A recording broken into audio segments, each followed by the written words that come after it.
Sebanyak 3 wisatawan meninggal setelah perahu yang mereka tumpangi terbalik di Bendungan Cikoncang, perbatasan antara Kabupaten Lebak dan Pandeglang, Banten, Minggu 25 Oktober 2020. Humas Kantor Basarnas Banten, Sito Warsito mengatakan, perahu terbalik setelah menabrak tanggul di tengah bendungan.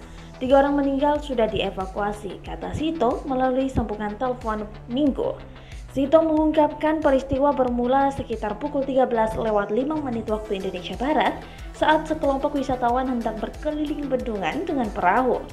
Mereka naik perahu wisata melalui akses bendungan di wilayah Kecamatan Cikeusik, Pandeglang. Perahu tersebut ditumpangi 28 orang termasuk nahkoda. Saat perahu berkeliling di tengah danau di wilayah Ketapang, Kecamatan Wonosalam, perahu tiba-tiba menabrak tunggul kemudian berbalik. Seluruh penumpang berupaya menyelamatkan diri.